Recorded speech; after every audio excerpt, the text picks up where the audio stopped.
We real life might see Giannis get traded this season. What almost seems like 5 years in the making, to be honest with you. I feel like every single year I hear Giannis in trade talks or people speculating that he wants out to New York, and this is what's going on still today. But this time feels different and real, which makes sense, right? I can't blame him. Feels like since 4 years ago when they went on that finals run and ended up winning the championship, it feels like this team has been on the decline. And I want to give all the credit to the Bucks front office because I feel like since Giannis has been a superstar, they've done a great job trying to get guys around him that fits his play style.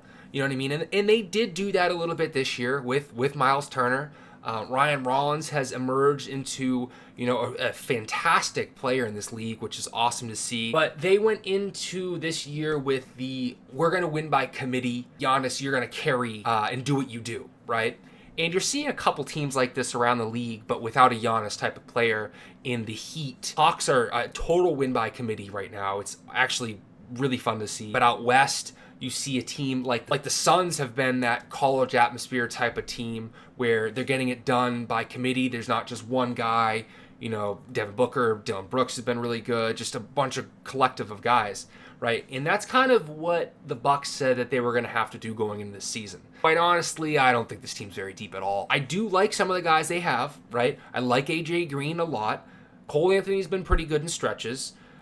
Gary Trent is pretty good as well. Obviously, Miles. I don't love Kevin Porter Jr. I don't love the Jericho Sims minutes. Definitely don't love the Kyle Kuzma minutes. And obviously Ryan Rollins has been phenomenal, and Taurean Prince is whatever. That's not a very deep roster to me, especially when Giannis is injured and out for 2 to 4 weeks. Very interested to watch this team for the next 2 to 4 weeks without Giannis, just to see how they play without him. Because there are teams out there like the Suns who have dealt with like Devin Booker fouling out or being injured, and Dylan Brooks and Colin Gillespie have gotten them wins. Same with the Heat. Tyler Hero missed almost 15 games to start the year, and they were cooking. And a team like the Bucks, I don't know who would really emerge as that, obviously got Ryan Rollins, you got Miles Turner. Is it Kuzma? Is it Kevin Porter Jr.? This is a big opportunity for a guy like Jericho Sims to, develop his game because, quite frankly, Bobby Portis doesn't look very good anymore. And I find it strange because their advanced team stats really don't even look that bad. I think they've been executing on all their game plan that they wanted to do going into the season. They are first in the league in three-point percentage at 41%. And then three-point makes, they're second with 15.7. And then total field goal percentage, they're shooting third, which at 49%. So they're scoring the ball from three very efficiently and very well, right? And when you have Giannis on your team, that's the stat that you want to see high, and you'd think they'd be rolling, right? Rebounding, almost dead last. That's what's killing this team, truthfully. Miles Turner's not a fantastic rebounder at all. He never really has been. Giannis obviously is, one of the elite rebounders ever to play the game, but he can only really do so much. Kuzma is like an okay rebounder at times, but you don't really get that very often. Taurean Prince isn't a very good rebounder. They don't really have any guards that play bigger than they really are, too. So that's where, teams like the Suns do really well, where they're like rebounding by committee as well. Every other statistic is pretty much middle of the pack, except for the free throws. They're 30th in everything free throw related, makes, attempts, and percentage. So this team is not getting to the line. And then when they do get to the line, they shoot like shit. So you're leaving good opportunity points on the board, and a team like this who's already struggling to score a little bit can't do that. So I really, truthfully do not blame Giannis. I think he wanted to be a lifer. And Giannis is a guy who is uber competitive. As competitive and full throttle of a player we've seen for forever. You know what I mean? Giannis is one of a kind guy. So it's time for this, though. Trade ideas for Giannis. Now, we obviously have the Lakers and the Knicks who have been headlining the Giannis sweepstakes for years and years and years. So, makes sense.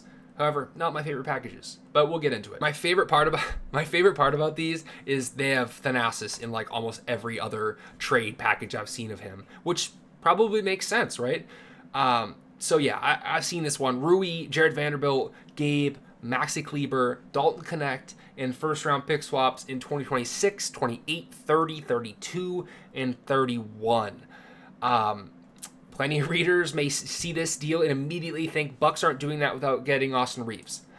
But he is going to be a free agent in 2026 and might not be too excited about re-signing with a suddenly rebuilding team. Now, not the greatest trade package at all. Like, you're really getting nothing here, to be honest with you. You're getting, obviously, the first-round pick swaps, but the Lakers are going to be good at that point. The Bucks, quite frankly, over their history, haven't drafted extremely well.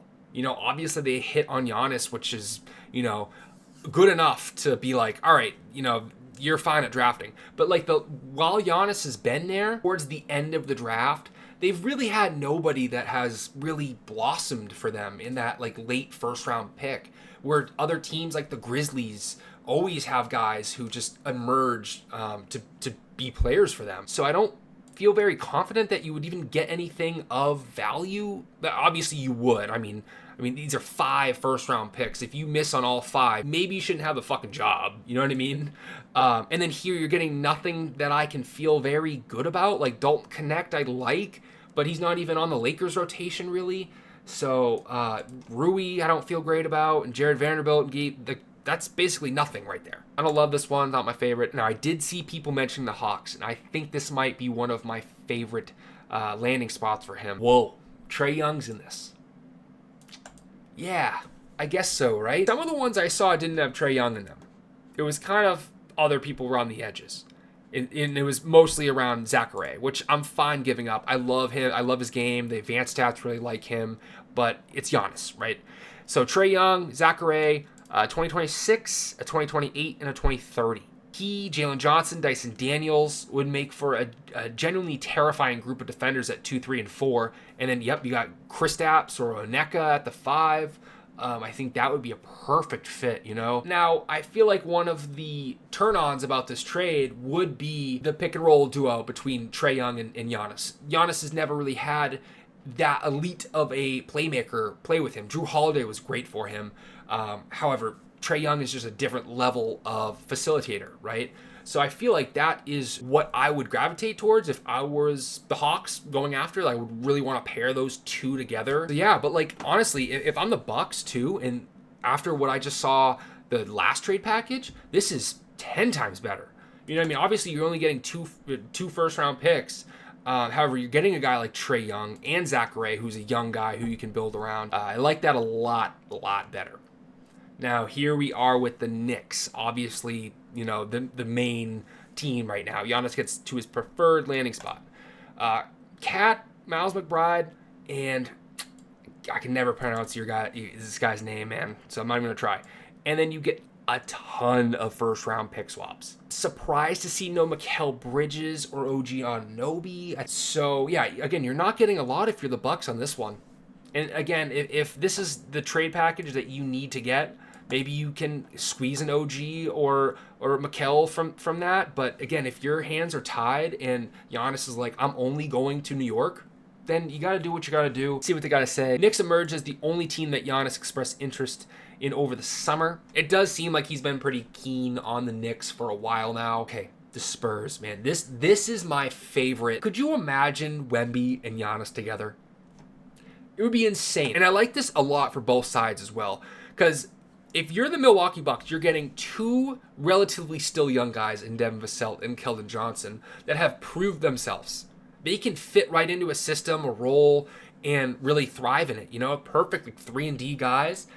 And then you get in Dylan Harper, which is like the main piece here. I think Bucks fans would be very happy if, obviously, be really upset to see Giannis go.